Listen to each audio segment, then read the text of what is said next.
Well, welcome to a Golden State Warriors edition of the Cochrane Show. Come on, let's do it. Maybe a mediocre edition of the Cochrane Show.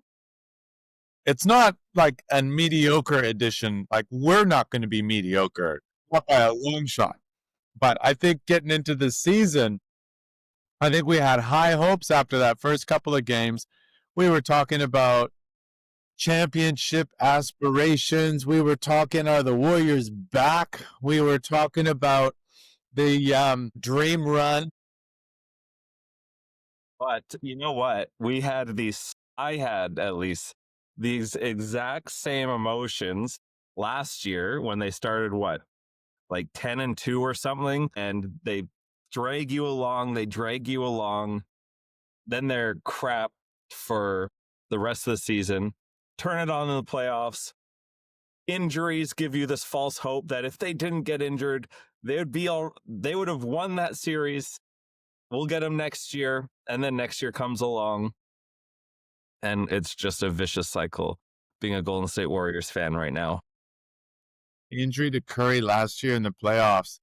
That's got to be the most devastating what if of that whole entire playoffs.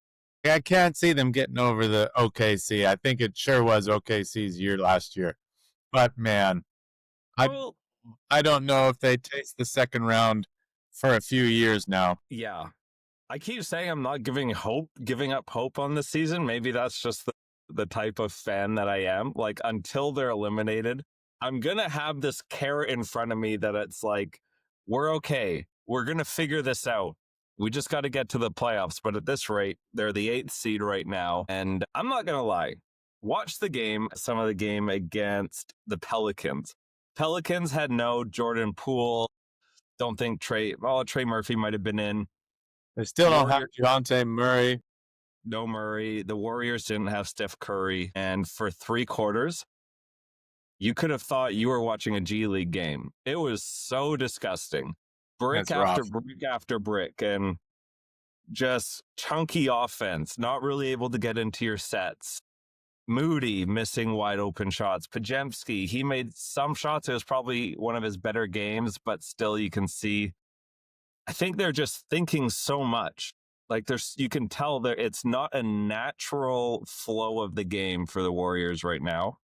It's they're thinking. I felt like as I was watching them, John, that it was like they're playing a system that still needed Steph Curry in it. And they were trying to ask guys who are not Steph Curry to be Steph Curry, and high tempo, read and react, lots of screen actions, and settling for 3-point shots. And the game kind of turned when Jimmy Butler put them on his back in the fourth quarter, and they started playing a little bit more one-on-one. But it was rough. Jimmy had quite a scare. He had a fall. But, the Warriors could get away with that before, when they had a player that they could have act as a poor man's Steph Curry. Unfortunately, he was just sitting on the bench of the New Orleans Pelicans in that game. Well, you know what's going to be interesting?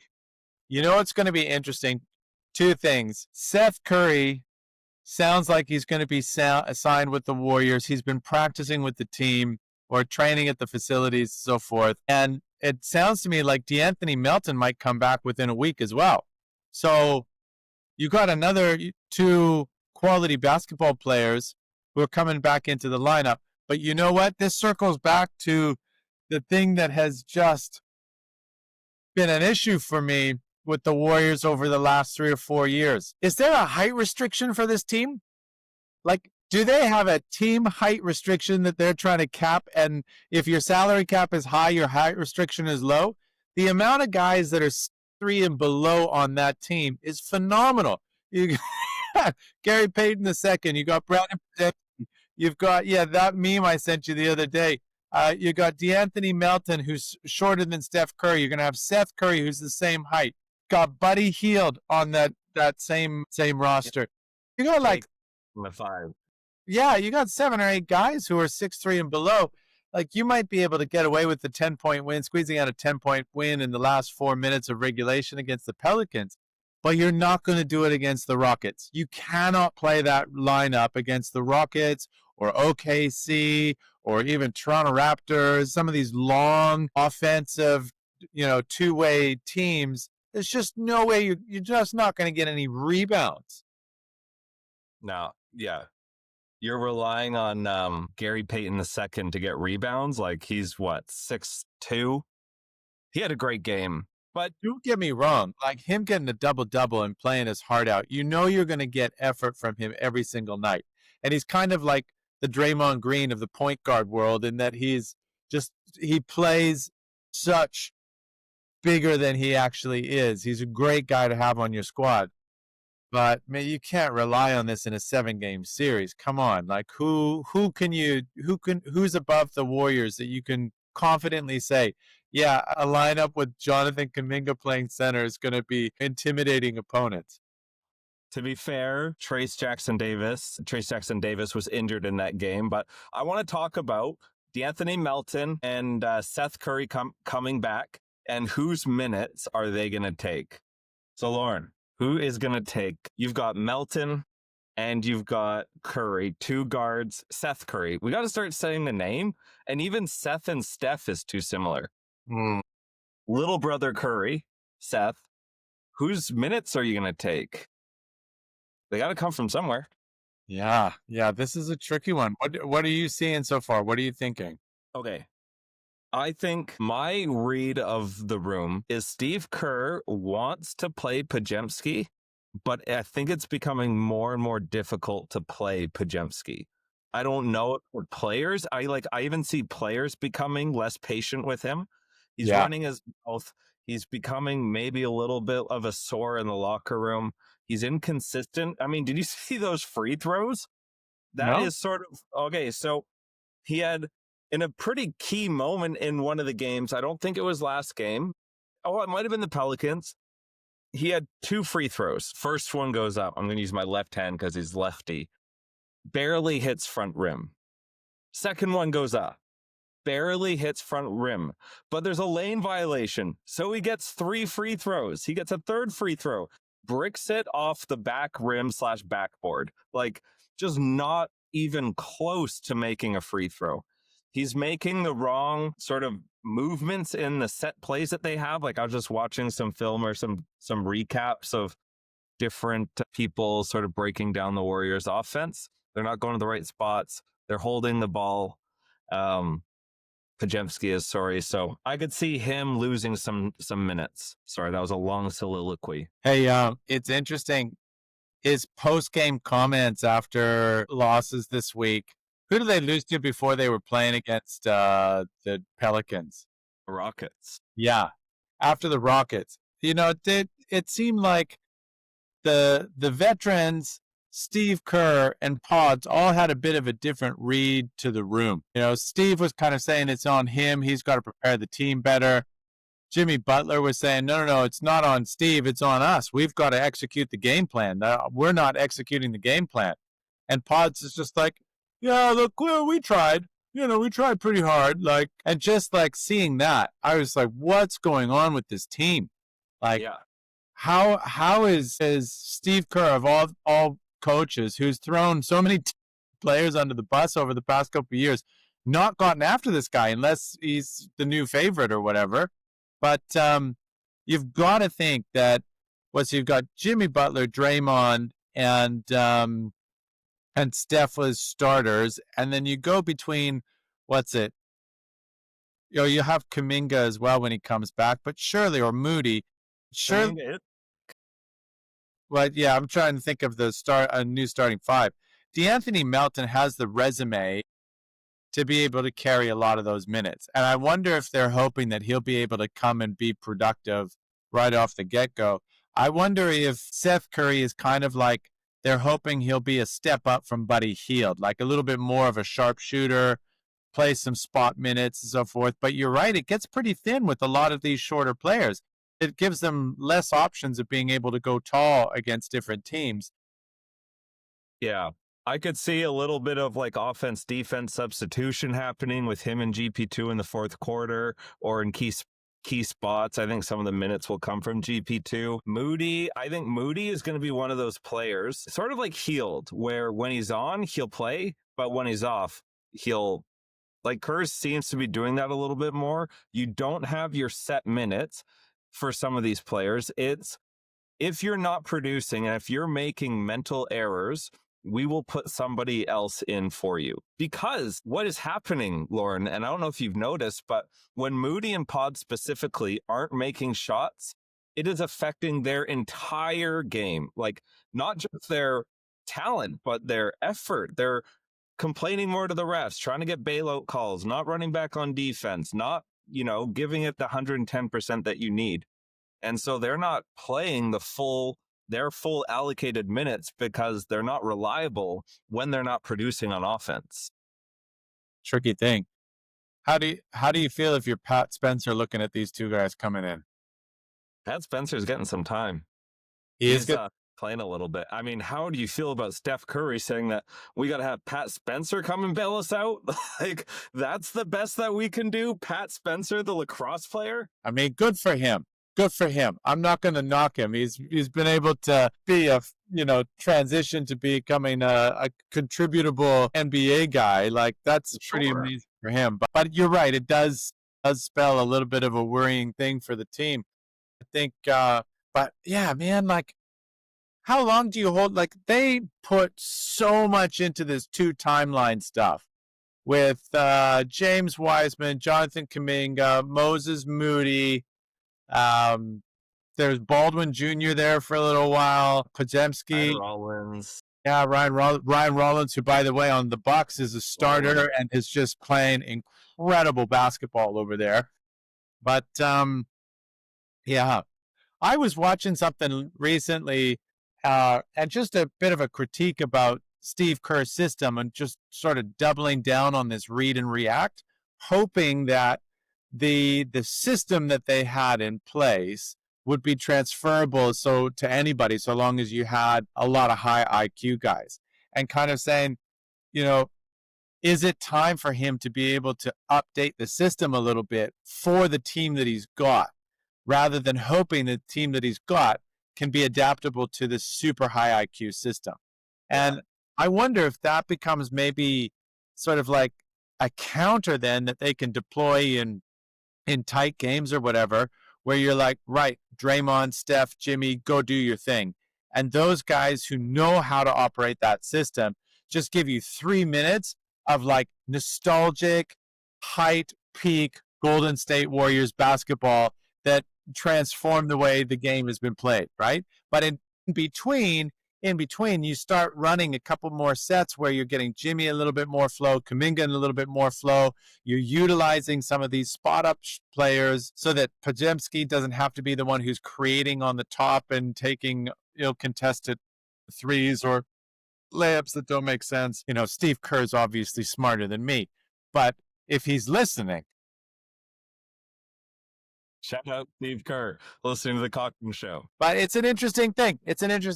How do you manage, the skill set that you've got? And obviously the system that you used to pay so many dividends is not necessarily the one that's going to be working. And just like you keep signing guys who are 6'3" and below, this can only have one end, and it's not good. Well, they did sign Horford. He's just a dinosaur. They got Quentin Post, who, can shoot the ball, but that's about it. But hey, what you're talking about with the different styles, I mean, that's what they did in their heyday in 2014, 15, 16, 17, 18, 19. Like, they had their set style of play that the starters would have. But then when the bench came in with like Sean Livingston and Leandro Barbosa and Kevon Looney was coming off the bench, and you had like Quinn Cook, they would change their play completely. And their goal was just to tie the minutes. Their goal wasn't to try to win minutes when Steph Curry wasn't on the floor. It was, let's just tie. Like, we're going to win the minutes when Steph Curry is out there, so let's just not lose these possessions. And so they would slow down the game, and they would, get Sean Livingston into the block down low, and he would do a little turnaround fadeaway jumper. And seem to never miss that mid-range shot. And that's what they talked about even last year. And what frustrates me, Lorne, is it will be April 9th or whatever the last day of the season is. And Steve Kerr is still going to be saying, yeah, we're still trying to figure out the combinations, still trying to figure out the rotations. Like, they just can't figure it out. Like last year, this year, they're still always experimenting with what are the combinations. Like, it shouldn't take you 82 games to work out what your combinations are. I mean, maybe I'm crazy. Yeah. This is the roller coaster being a Warriors fan this year. It's all over the place. It's all over the place. But I will say, one of the things that makes me nervous, John, is the Herculean games from Steph Curry, where he used to give you 45, they would typically be associated with 12-point wins. He's going off, and they'll be down 2. They'll be up 3, down 2, and teams are riding with them. Like New Orleans was riding with them for most of the game. And that just makes me nervous. The margin for this team is so... Especially, you're playing like 4-on-3 basketball the whole time. Like, Steph Curry is getting double teamed and triple teamed. He's getting blitzed. The whole game plan is around stopping Steph Curry. And you're getting wide open shots and you're not going to knock them down. Yeah. It's just not good enough. So where to from here? What do you think the answer is? I go back and forth with this whole Kuminga saga. Should they trade? Should they keep him? And I don't want the Warriors to trade him if it's just because there's pressure to trade him. Like, it's got to be an upgrade. And also with the salary cap, with the second apron stuff, it's very hard to make trades. Like, it's almost got to be dollar for dollar. Man, like playing the trade machine the last couple of days, trying to find a good, like, mutually beneficial trade that makes sense for two teams that would move Kuminga. There's not a whole lot of places to it. But also, like, he'll be the classic story. If he goes to another team, he will ball out. You're not trading a slouch. Kuminga's a phenomenal player. And I would almost say that repairing the relationship with Kuminga is the top priority for these guys.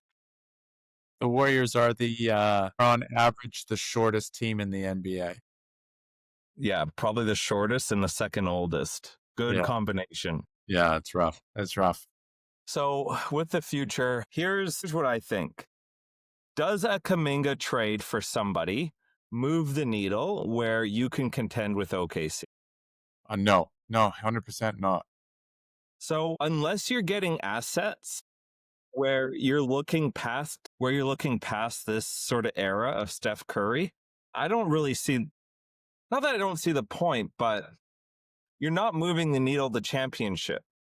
No, you're right. Like you're saying, like, can Kuminga be a building block for the future? Are there many other good young assets? There's one that he could pair up with in Phoenix. If a trade happens between the Warriors and Phoenix with Kuminga, he could pair up with Jalen Green out there. The one trade machine that I was looking at, comparable salaries, Phoenix would never do this. I want to say Golden State would probably never do this either. But the way Dillon Brooks is playing this year, you pair him defensively with Draymond Green, and this team is nasty. Wow. Jimmy Butler, Dillon Brooks. I'm telling you, Dillon Brooks has come through for Team Canada. He's had some huge games in the Olympics. He loves to compete. He would be a fun addition to this team. I don't think it gets you over the hurdles to play against OKC and to compete for a championship. But I think your margin gets a little bit bigger in the way that Golden State is wanting to play right now. Don't forget, we're one season removed from Jonathan Kuminga being on the bench for the almost entirety of a playoff season and didn't get his minutes until commiseration minutes after Steph went down. So to get somebody who can slot into the starting lineup and play actionable minutes, but there's no way that Phoenix is trading down when they've got Jalen Green and Devin Booker. You're not going to make space for Jonathan. At any point, would you have thought that a Brooks for Kuminga trade was trading down? For Phoenix? Just in general, like Dylan Brooks, I mean, what a 180 he's done in his career. It's pretty phenomenal. He's still not very liked, but it's just undeniable that he makes teams better. Sort of like what you were talking about with Chris Paul in last week's episode. That's Dylan Brooks. Because he fits in, like he plays his role to a T. He doesn't need to be the number one. He doesn't need to get his points, although he'll knock down the 3-point shot. He's the guy in a pickup team. Like if you're at the gym and you got two team captains, you're picking your team. You're mentally like, do I want the best guy on my team or do I want Dylan Brooks on my team so I don't have to play against him? That's the decision that you'd have to be made because, you know, whoever he's gonna die for those guys. He gives everything, loose balls, everything. I thought after his poke the bear Minnesota, like this Memphis series against LeBron, I thought that was his career done. Like when he deleted his social media account, I thought he was going to be sort of obliterated and no team would really want him. But his services are just so unique and so important. He's an asset wherever he goes. You're not wrong. He makes every team better. But I don't think any world to say that the biggest mistake the Grizzlies made was letting go Dylan Brooks. Yeah. If you look at their trajectory of their franchise since they let go of Dylan Brooks, I mean, was he the glue? Was he really the guy? You know, he was the scapegoat, but was he keeping the whole thing together? I mean, if you're the scapegoat, probably, you know? Yeah. In some ways, is, you know, people on the outside want to point their fingers at you, but, you know, on the inside, you're probably doing a lot more than what they realize.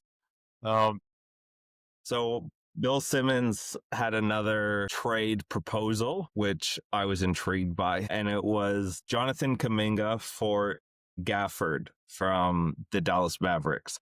Dallas has a bunch of centers, Anthony Davis, who apparently is on the trade block, but Gafford is big. He can rebound. He can defend. He's not in his 30s. That's always a plus for the Warriors. I would, you know, that would solve some of the size issues that they have. They need a sender. And fill it.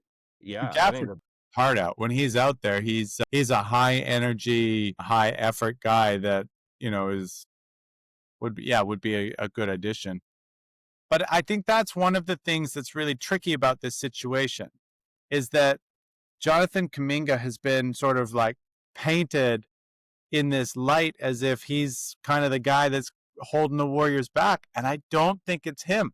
I think when you go and see, like if he is to be traded this year, and who knows what's going to happen, but if he is to be traded, I think I just think he's going to bloom. He's going to blossom as a player. And he's got a real good chance to, with the minutes that is required to get the reps up to play at this level, get him in a system where he can get those minutes and you learn on the fly. You learn so much more from being out there than being told and then being punished if you make a mistake. That's got to be so tricky. Like you said earlier in this podcast, Moody, Pajemski, whoever's making mistakes is getting yanked.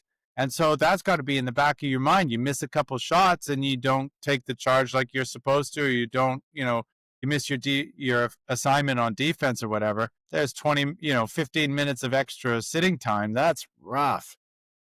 And then this guy is calling you out in public. 31 minutes, 2 points, +3, 4 assists, 9 rebounds. Draymond Green. The classic triple single. The triple single master who is making headlines for some of the wrong reasons with his beef with Kenyon Martin. That is just that. This is like Shaq and JaVale McGee or Shaq and Dwight Howard or whatever. You're not the real Superman. Just come on, man. Yeah, what is going on? Like I was watching some of the Gilbert Arenas back and forth, but if this is a way that that you can get a fire lit under Draymond Green again, then please go after him. Because this nonchalant, I'll show up for games when I know I need to. And until then, well, I've got 4. Like I've got 4 of these. Like that's yesterday. Him and Clay love to flaunt that taunt. Him and Clay love it. The one player that's never done it is Steph Curry, who gave them those 4, obviously. But yeah, just play. Just play, Draymond. Stop yapping. Do you hear that Michael Porter Jr.? This might have been clickbait. I apologize if it was. I think player podcasts are just becoming a little bit much. The only one that should really exist, in my opinion, is Mind the Game, because I think that one's elite. But Michael Porter Jr., like the Brooklyn Nets, are telling him to cancel his podcast because he just says whatever comes to mind. Like, he has no filter whatsoever when it comes to his podcast. So we've got the in-season tournament as well coming up, Lorne. That's right. We're in, the quarterfinals now?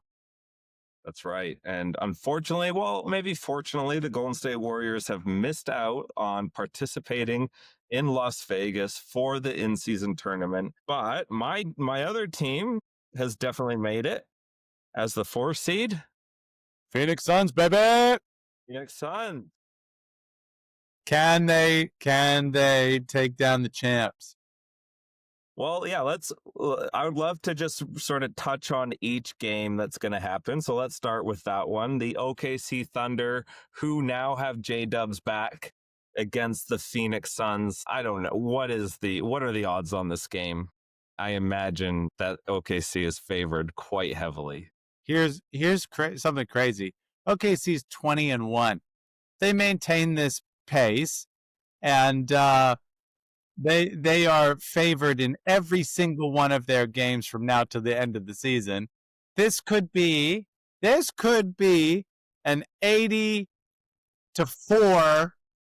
like 80 wins, 4 losses, or no, so it would be like a 78-1 team. That's bonkers. That's absolutely bonkers. Can you imagine 78-4? But here's the thing.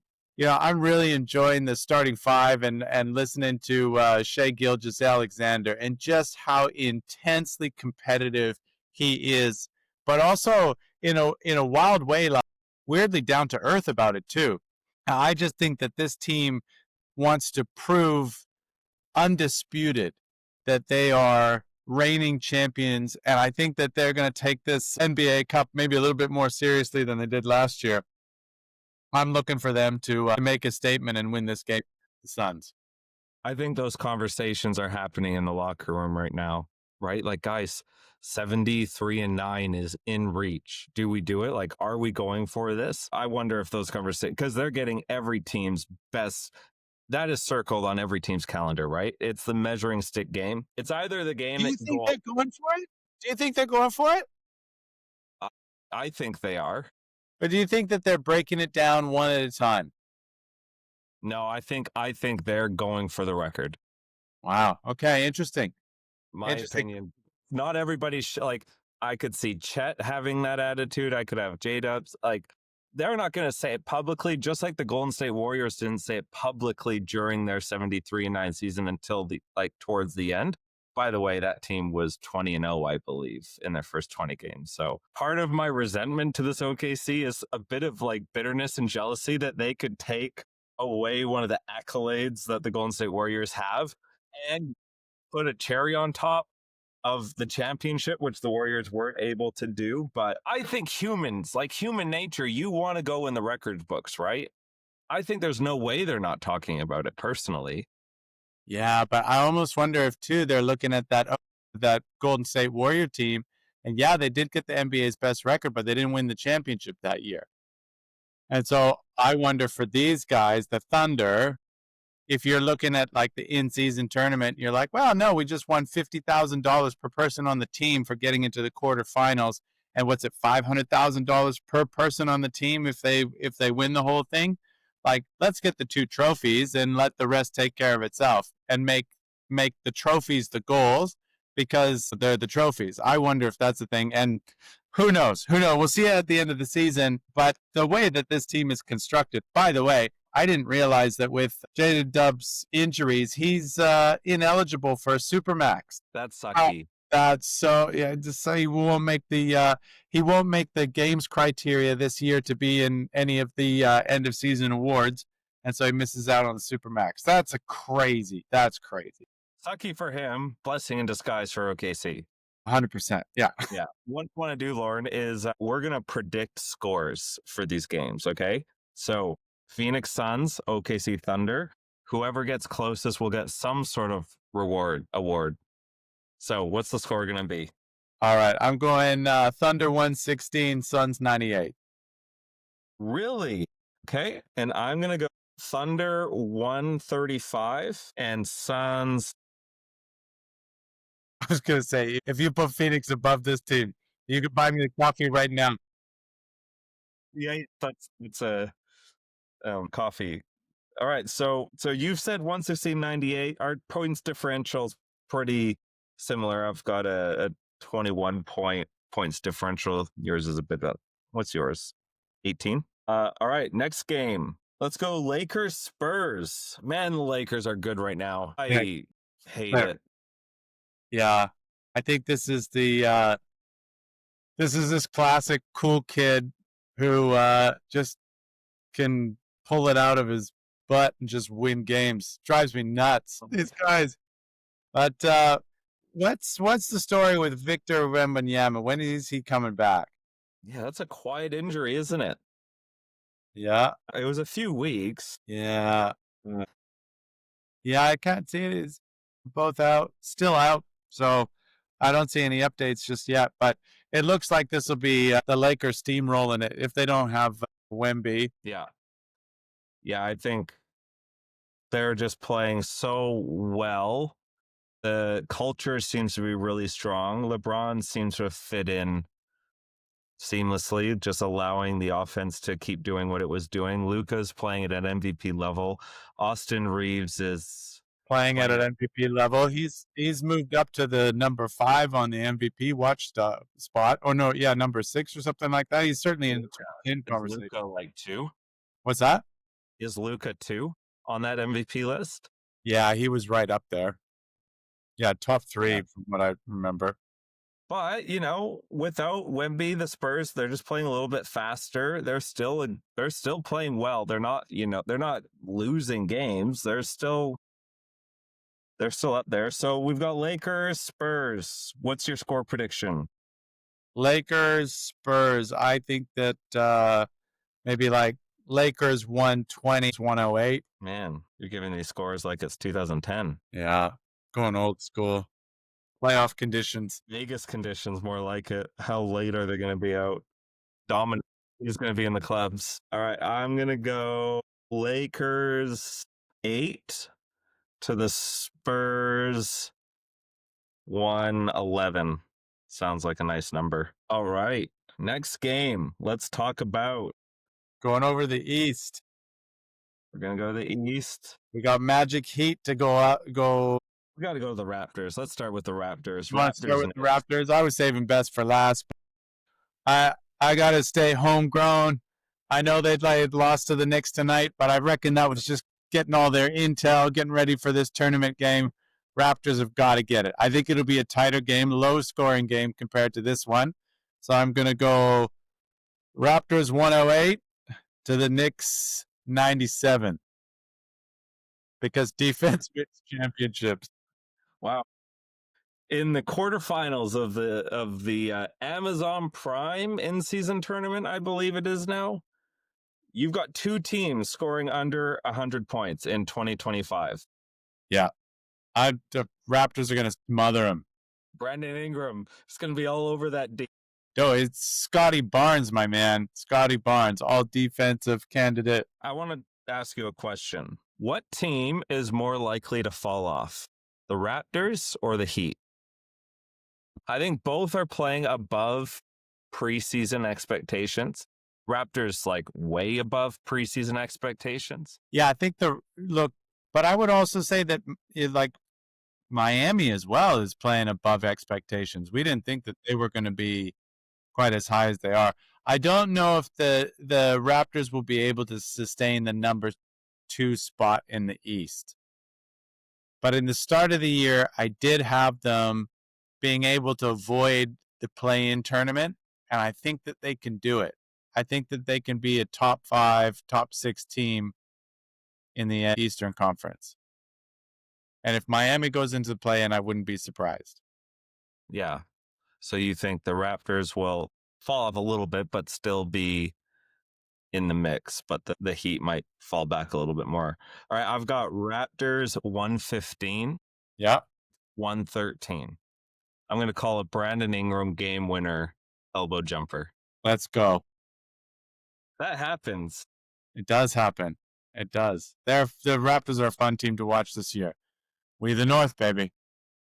When you have a whole country rooting for you after the disappointment of the World Series, then yeah, And I would love to go to pull Raptors this game. off, if they could pull this off and win the in-season tournament, I'm not saying it would be redemptive because that a World Series, an 8-game World Series, when's the last time that's happened? That was mental. That was the emotional investment in that was amazing. But I will say, it'll warm some hearts, and it's cold in Toronto. Speaking of opposite of that, let's talk about the Heat and the Magic. Miami, we got the Florida teams. Who would have thought that these two teams would be playing against each other? I'm going to stick with my Magic. I think that this team, like I kept saying last couple of weeks, these are like the Indiana Pacers of last year. They're going to warm up. They're going to catch fire. And I have them winning this game against Miami. Is this going to be a barn burner? I'll give you a 2026 score, okay? Let's go 134 to the Magic. And the Heat, 118. All right. Yeah, that's interesting scoreline. Good. I'm actually going to take the other team just to keep it interesting. I'm going to say the Heat are going to win this game. And I do think these teams are both more known for their defense than there are their offense. So I'm going to say the Miami Heat will win 110 to 103. 110, 103. And Miami Heat apparently are changing the way that basketball is played. Have you heard about this? No. They're playing you were talking about you wish Steve Kerr might change the system a little bit. Eric Spoelstra has completely changed the way they do offense. Is that if they've got Tyler Herro back or no. They're not setting screens and they're just driving the lane when there's a gap. Like they're the lowest screening team in the NBA by a wide margin. Wow, that's interesting because that's kind of like the most guaranteed play in basketball. Yeah. Like Bam Adebayo last year, I want to say set something like 20 screens a game. He's setting 7 screens a game now. Yeah, wow, okay. They've really reduced. So they're not running as many sets. It's sort of just drive and cut and try to beat your guy off the mark. It's very fast paced. Wow. And that's what I love about Spo. Hey, like he's coached so many iterations of this Miami Heat team. And in the early days, he didn't get any of the credit. It was anybody could coach LeBron and Wade and Bosch.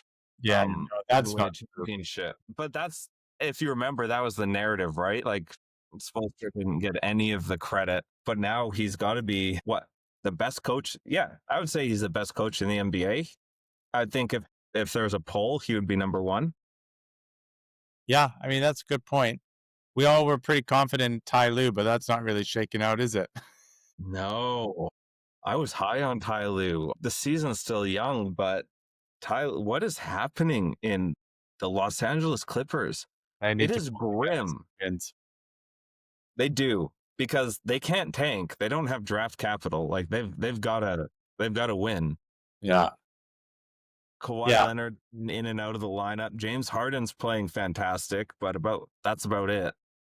Yeah, was it at least Dallas got a little bit of vindication being able to walk out of Los Angeles with at least 1 win.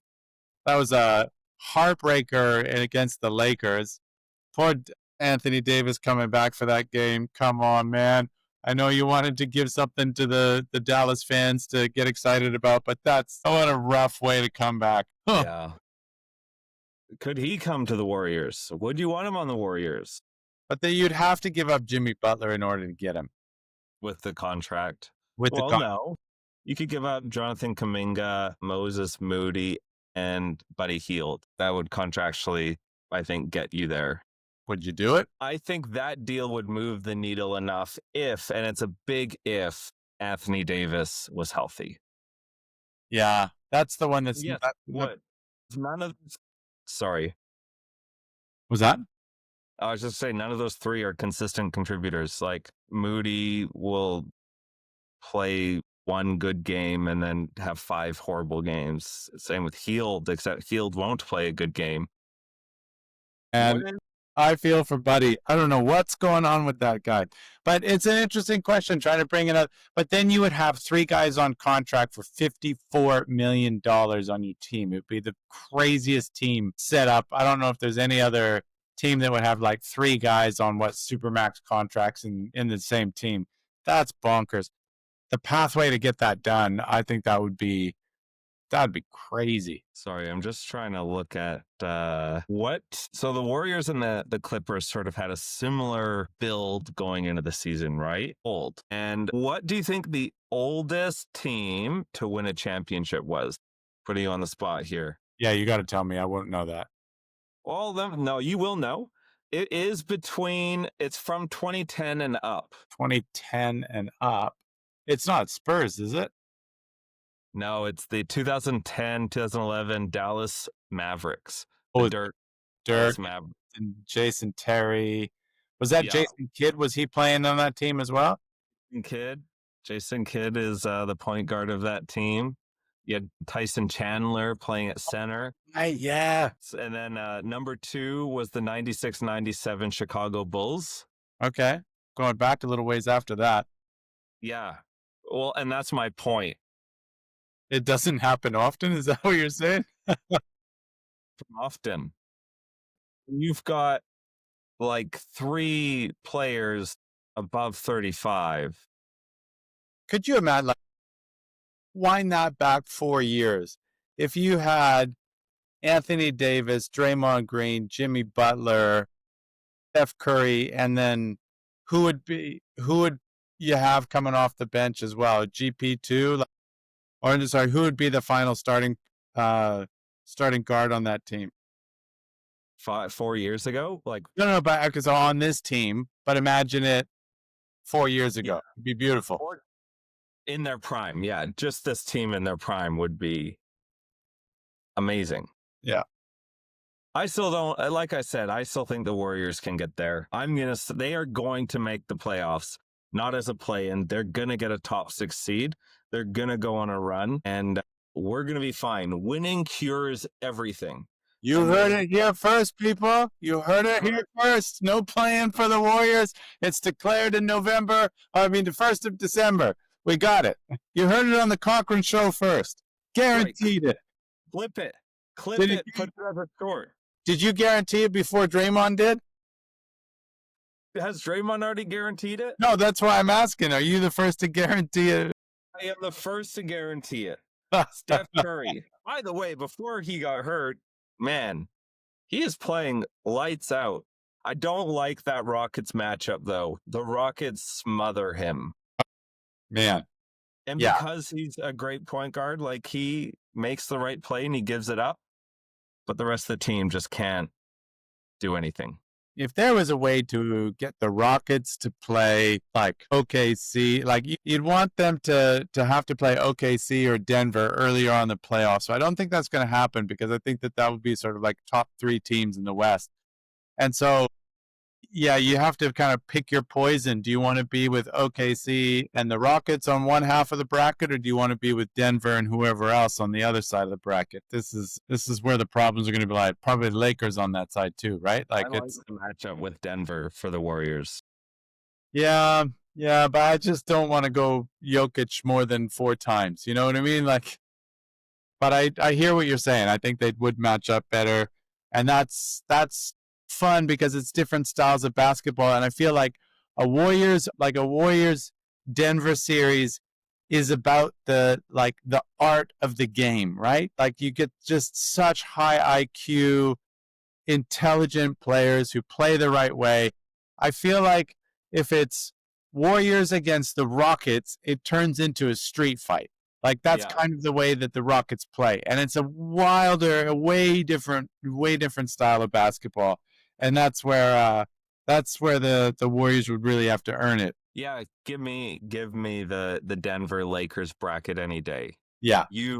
The Warriors' downfall is fast, young teams, and the Denver Nuggets and the Los Angeles Lakers are not fast, young teams. I think those would be fascinating series.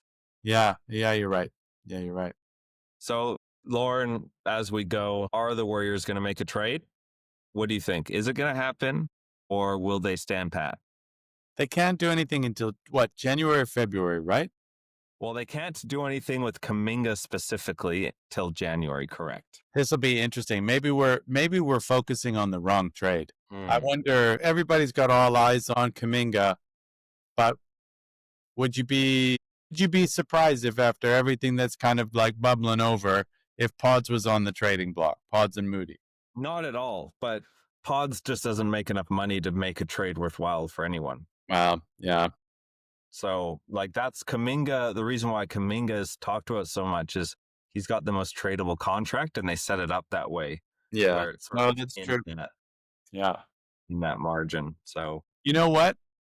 The Warriors aren't typically a panic trade team. No. And I think being able to get Butler was an exception because you're bringing back a proven all-star in a situation where he didn't want to play, green lighted by Draymond Green and Steph Curry, right? My fear is that Jimmy Butler has landed in the next Minnesota, the next Miami, and just it descends into the same situation that he's been trying to get out of for the last couple of years. The only thing that I think is different here is that he has too much respect for Steph Curry to act like he did elsewhere. And Steph is definitely not a Joel Embiid gone MIA kind of player. No way. No. But to see how complicated the trades would be at this point, I don't think Dunleavy's going to be doing a panic trade. So we'll do a half-season podcast as well. Right now, this is the quarter recap. We're going to do a half one, look back at this one. The Warriors are one game over 500. Final prediction. At the halfway mark, will they be above or below 500? No, I think they'll be above 500. I think it'll be interesting to see how, like, Seth Curry and DeAnthony Melton, I don't know how much they move the needle, but they did play really well with DeAnthony Melton before he went down in injury last year.